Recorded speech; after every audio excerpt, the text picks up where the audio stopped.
Hey guys, welcome back. I finally watched Mission Impossible: The Final Reckoning, and I love this franchise, right? My favorites are probably Ghost Protocol, Rogue Nation I loved, Fallout was pretty good. These last two movies though, yeah, if the mission in this one was to yap for like 3 hours and bore me to sleep, mission accomplished. Let me read this to you. Ethan Hunt and the IMF team race against time to find the Entity, a rogue artificial intelligence that can destroy mankind. 2 hours, 50 minutes. It felt like 3 hours, 50 minutes. It did not have to be this long. The issue that stood out to me most was the constant dramatic dialogues. And I wrote down a few lines while watching this that I found interesting. Your fate will be decided in a blink of an eye. They said something like this about 5 times. Our lives are not defined by any one action. Our lives are the sum of our choices. It is written, and then nothing is written. And we are the masters of our fate. Yeah, so they said these lines, or a version of these lines, only about 87 times. Yeah, they kept repeating these corny lines. Everything you've done, everything you are has led to this moment. Okay, fortune cookie, blow something up now. I came here to watch Tom Cruise dangle off of cliffs, off of planes, and we did get that at the end, spoiler alert, but too much yap. All of these ridiculous expositions that went on and on and on. Also, okay, we have a female black president. I think that when they were filming this, they thought Kamala would win.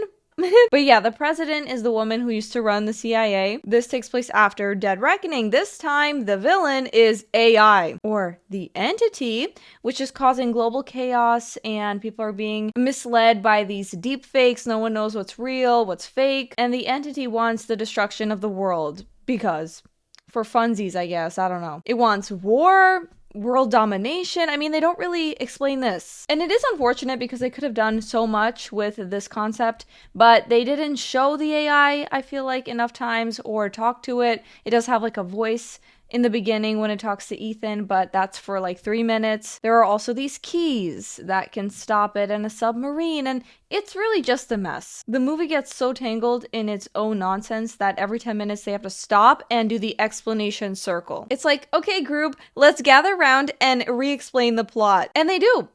Over and over and over again. Not only that, they cut between characters to finish each sentence. So you mean what we need, I'm a different character, are the keys.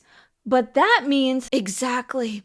Ethan, you have to risk it all. Everything can change in the blink of an eye. Like, can you get one character to say it? There's a scene where Ethan is running to save Luther. Luther gets blown up, and I don't feel like they talk about that enough because they were a trio for years, but there was no real mourning, no emotion. But then they focus on introducing all these new characters. Oh, and there's Grace, the pickpocket from the last movie. He changes girlfriends almost every movie, so they could have at least kept a trio. I don't know why they killed Luther. That said, there is a character I liked. I feel like his acting was very good. I looked it up. He's played by Pasha, and he was the captain. And immediately you can hear this man actually speaks Russian, which is refreshing. Because what they did in the previous movie, actually a lot of movies in general, when they're doing the evil Russian thing, they get actors who cannot speak a word of Russian. It's the worst fake accent you've ever heard. It's like, we have 11 seconds, and the pronunciation is crazy. So I was surprised here. He did curse a little. That was fun, but then he was only on screen for like 5 minutes. The underwater submarine scene. I was on the edge of my seat for that one.